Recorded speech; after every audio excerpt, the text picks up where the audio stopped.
Hello students, today let's start the sample paper third, ठीक है, जिसमें हम यूनिट 1 और यूनिट 2 ही करेंगे। जिसका फर्स्ट क्वेश्चन है obtuse angle call. Obtuse angle कौन से होते हैं? जो मोर देन 90 होते हैं। Yes and no? More than 90 और 180 डिग्री से पहले तक होते हैं। तो which option? Which option? D. तो यहाँ पे देखो 135 डिग्री एंगल कौन सा है? ऑब्ट्यूस है। 90 डिग्री कौन सा था? Right. 60 degree acute and third B की कौन सा? 180 डिग्री, जो कौन सा एंगल है? स्ट्रेट एंगल है। तो 135 कौन सा है? ऑब्ट्यूस। कौन सा है? Obtuse angle. Okay. Question number 2 है measure the following angles with the help of protractor and classify them. हमें इनको एंगल्स को प्रोटेक्टर एंड डी की हेल्प से मेजर करना है और हमें इनका नेम भी बताना है, ठीक है। फर्स्ट है, कौन सा है फर्स्ट? चेक करिए फर्स्ट कौन सा है? 110 डिग्री। कौन से टाइप का एंगल है ये? Obtuse angle. कौन सा एंगल है? Obtuse angle. बी कौन सा है? सेकंड वाला कितना है? 90 डिग्री एंगल, जो कौन सा होता है? Right angle. कौन सा होता है? एंड द थर्ड मेजरमेंट क्या है थर्ड की? 65 डिग्री, जो किस टाइप का एंगल है? अक्यूट। कौन सा एंगल है? Okay. Then the question number 3 is greatest number in the numbers 89,599 and 98,599, दोनों में से बड़ा कौन है? 89 5,999 या फिर 98 5,999? C option. C option is correct. Okay. Next है word meaning of fraction 1/3 is. 1/3 का फ्रैक्शन का मतलब क्या होता है? कौन सा होता है? 1 part out of 3 equal parts of any object. B is parts made up to of 3 objects, 3 unequal parts of any one object, and the D is none of the above. आपको पता है कि 1/3 है, तो 3 पार्ट में से 3 equal part में से जो फर्स्ट पार्ट है, जो फर्स्ट पार्ट है उसे क्या बोलते हैं हम? 1/3। तो कौन सा ऑप्शन करेक्ट है? A option. कौन सा ऑप्शन करेक्ट है? A. Question number 5, write the following number in ascending order. What do you mean by ascending? Smallest to biggest. यहाँ पे देखिए, पहले तो हम नंबर ऑफ डिजिट चेक करते हैं, कितनी कितनी डिजिट है। 5 5 5 5 एंड 5। अब इसका स्टार्टिंग नंबर चेक करें, 2 3 3 2 4। अब 2 2 भी 2 है, 26 और 25, which is smallest? Which is smallest? 25। कौन सा स्मॉलेस्ट है? तो 25,975, 26,886, नेक्स्ट 30,840, 37,725, 40,021। ओके। नेक्स्ट है 59,307, 53,907, 59,703, 57,039 एंड 57,903। यहाँ पे सारी डिजिट कौन सी है? 5 डिजिट। अब इसमें स्टार्टिंग नंबर कौन सा है सब में? 5। कौन सा है?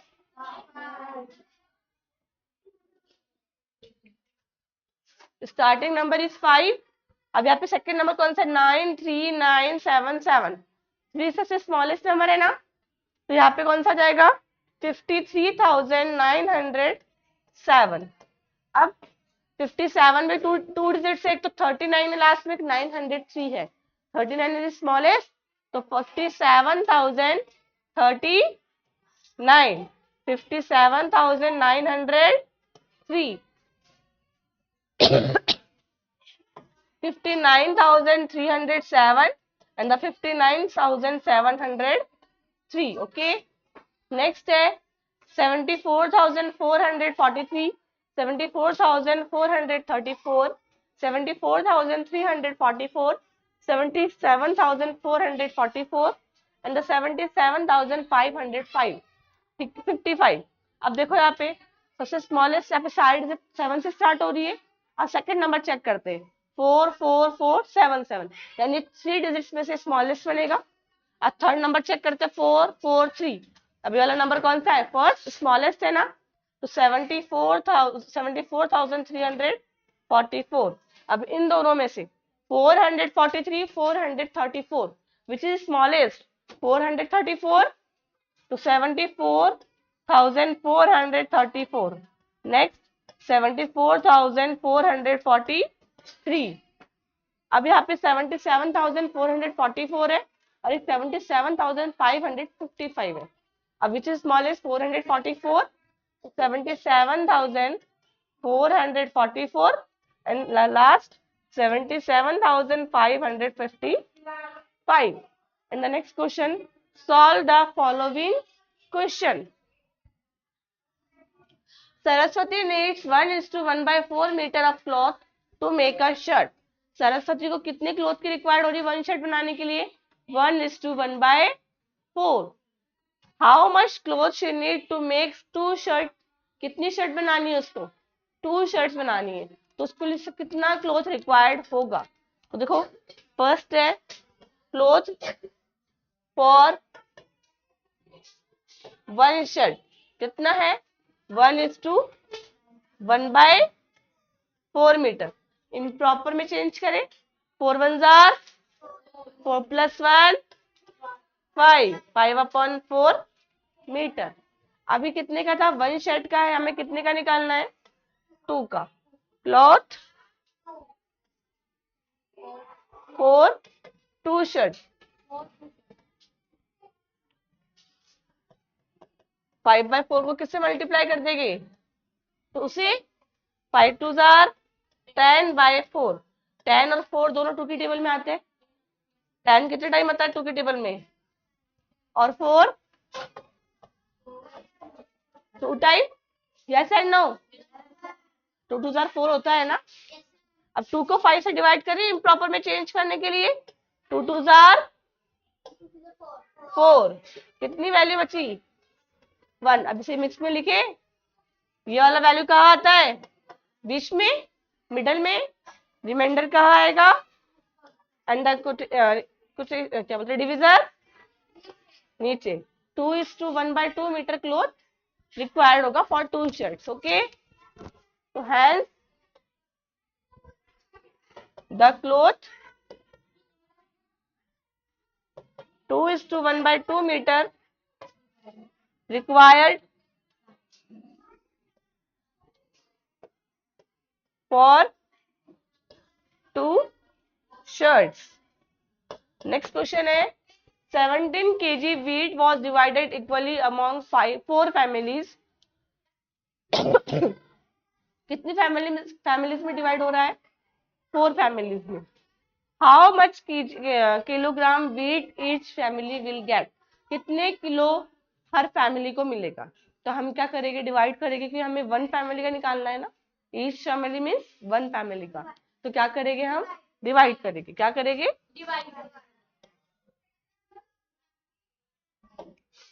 सेकंड है टोटल क्वांटिटी कितनी है, 70 kg, यस एंड नो, ठीक है। नंबर ऑफ फैमिलीज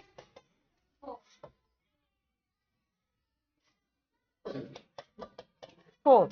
अब each family get wheat, each family get wheat 17 divide by 4 kg, okay.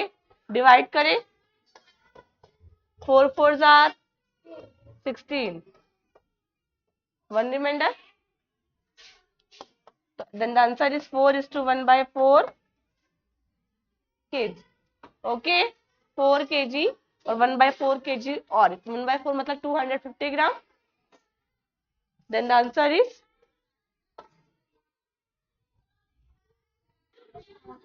Hence,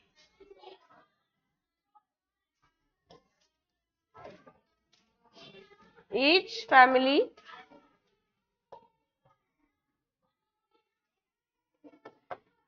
get 4:1/4 kg wheat. Okay. Next question है, write down the deviation of the following number on base 10. Deviation means addition subtraction का sign use करके हमें solve करना होता है. ठीक है.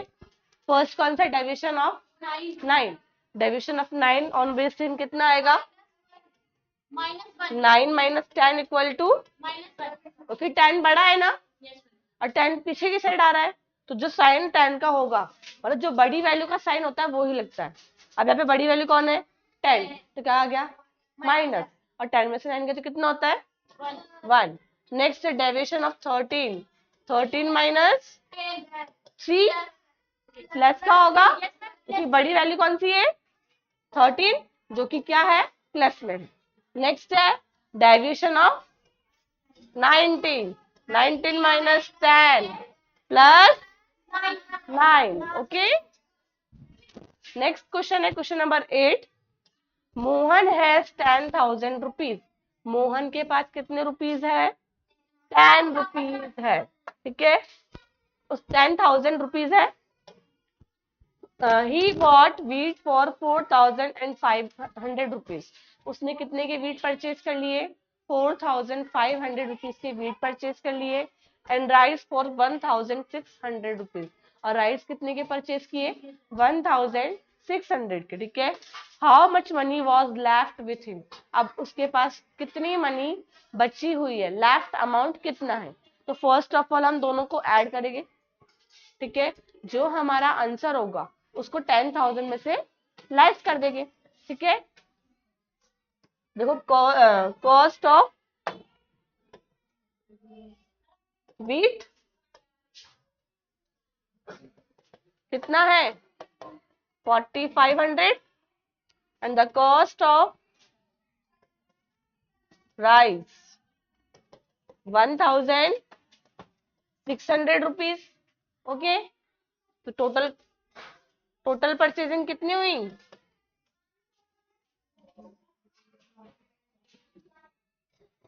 Add कर दोनों को. 4,500, 1,600. 0 plus 0, 0 plus 0, 5 plus 6, 4 plus 1, 5 plus 1. It mean 6,100 rupees की तो उसने क्या कर ली? परचेजिंग कर ली. अब उसके पास अमाउंट कितना था? अमाउंट कितना था? 10,000. अब हमें क्या निकालना है? क्या निकालना है? Left amount. तो क्या करेंगे हम? 10,000 में से वैल्यू लेस कर देंगे. कितनी? 6,100. 0 minus 0, 0 minus 0, borrow the 9 on this side. 10. 10 में से 1 लेस किया, 9 में 6 लेस किया, then the answer is 3,900. तो हम क्या लिख देंगे? Language, he was left rupees 3,900 with him. Okay. Next question है, ओंकार हैज 400 रुपीज. ओंकार के पास कितने रुपीज है? 400 रुपीज है. If the cost of cloth is 30 rupees per metre, then how many metres of cloth can be buy and how much money will be left. उसको बताना है कि ओंकार के पास 400 रुपीज है और पर मीटर कितना है? 30 रुपीज है. ठीक है. तो वो कितने मीटर क्लोथ उस रुपीज में खरीद सकता है और कितना अमाउंट उसके पास बच गया होगा. तो हम क्या करेंगे? पर मीटर क्लोथ कितनी है? रेट फॉर पर मीटर क्लोथ कितनी है? 30 रुपीज. कितनी है? 30 रुपीज, ठीक है। अब हमें उसके पास अमाउंट कितना है, 400 rupees.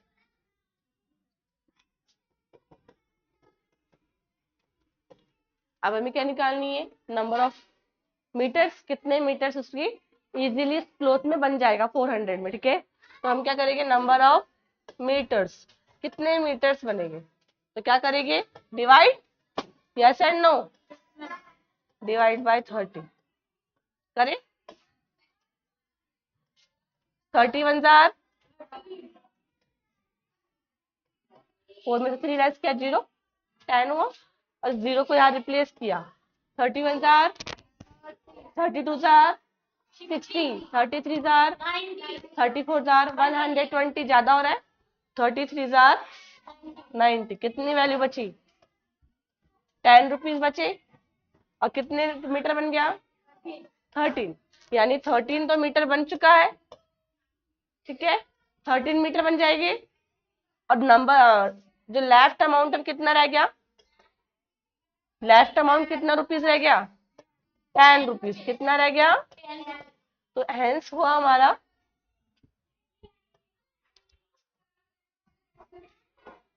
He by 13 metre cloth and 10 rupees will be left, okay. कितने रुपीज बच रहे हैं, 10 रुपीज बच रहे हैं। क्वेश्चन नंबर 10 है, 3 containers are filled with 20 litre, 40 litre and 60 litre of milk respectively. 3 container कौन कौन से, 20, 40 and 60। What will be the greatest measurement of a container that can measure the total milk of all the 3 containers exactly? Maximum बोला है तो maximum क्या निकलता है, LCM या एचसीएफ, एचसीएफ क्या निकलता है, एचसीएफ। तो एचसीएफ के लिए हमें क्या निकालना पड़ता है, फर्स्ट ऑफ ऑल मल्टीपल्स या फैक्टर्स, क्या निकालना होता है, फैक्टर्स। तो यहाँ पे जो हमारे पास जो वैल्यूज है 20, 40 एंड 60, इनके फैक्टर्स निकालने, 20 factors, 40 factors and the factors of 60, okay. First है 21 जार 1 की टेबल में आता है, 20 2 की टेबल में आता है, हाँ मेरे टाइम्स 10 2 जार 20, 3 की टेबल में आता है, नो, 4 की टेबल में आता है, कितने टाइम, 5 4 जार 20। अब 4 के बाद क्या आता है, 5, 5 ऑलरेडी आ चुका है, तो यही पे स्टॉप हो गया, यस एंड नो। तो फैक्टर ऑफ 20 कौन कौन से है, यहाँ पे जो वैल्यू आई है 1 2 4 5 10 20, ओके।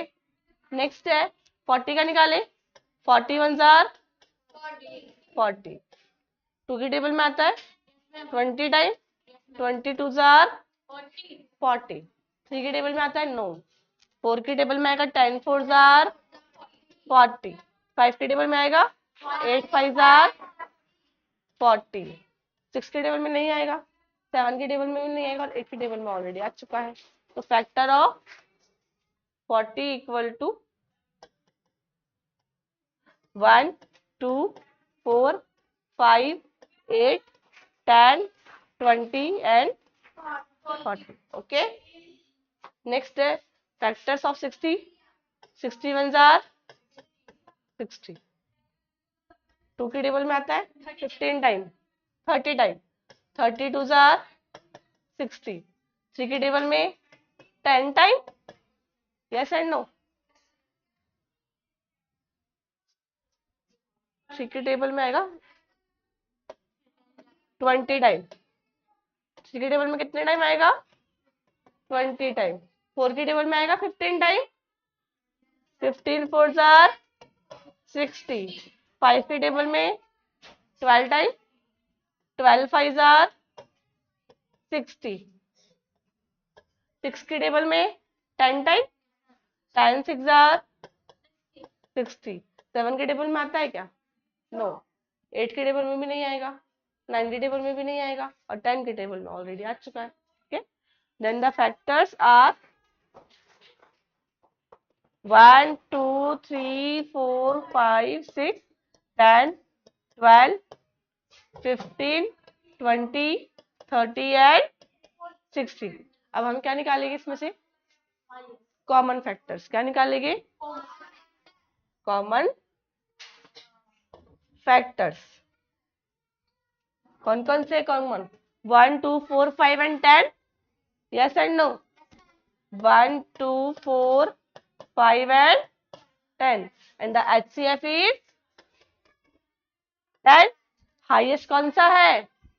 10. तो इसका हेंस क्या बनेगा? Hence the maximum container is 10 litre. ठीक है, मैक्सिमम कंटेनर कितने का होगा? 10 लीटर का. ठीक है, next question number 11. Right the missing term. क्या लेस करे कि 7 में से कि 5 हो जाए? 2. यहाँ मैं 2 लिखूंगी. अब यहाँ से बोरो देगी जब ये 12 बनता, यहाँ पे कितना होगा? मतलब यहाँ पे 4 है. 4 में से क्या लेस करूँ कि 0 हो जाए? 4. 4 माइनस 4 0 और 6 माइनस 3 कितना हुआ? 3. ठीक है, नेक्स्ट क्वेश्चन नंबर इसी का सेकंड है 11 का. How many 5 digit such digit are there which when multiplied by 5 give unit digit 5. ऐसा कौन सा नंबर है जिसे मैं 5 से मल्टीप्लाई करूं और उसकी यूनिट डिजिट क्या है? 5 है. Then the answer is answer is 1 3 5 7. जो भी ऑड नंबर है, जो भी ऑड नंबर है, अगर मैं उनको 5 से मल्टीप्लाई करूंगी तो यूनिट डिजिट क्या आएगी? 5 आएगी. Yes and no?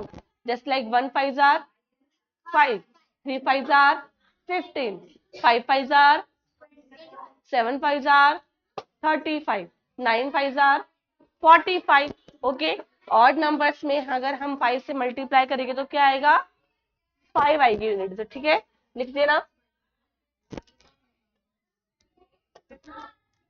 when we multiply by 5 to odd digits. odd digits कौन कौन सी होती है? 1 3 5 7 1 3 5 7 9. then we get unit digits 5. तो हमें यूनिट डिजिट क्या मिलेगी? 5 मिलेगी. ओके, देन हमारे जो यूनिट सेक्शन 1 और जो 2 था वो कंप्लीट हो गया. ठीक है, इसका जो नेक्स्ट पार्ट है उसमें हम सेक्शन C, D और E करेंगे. Thank you.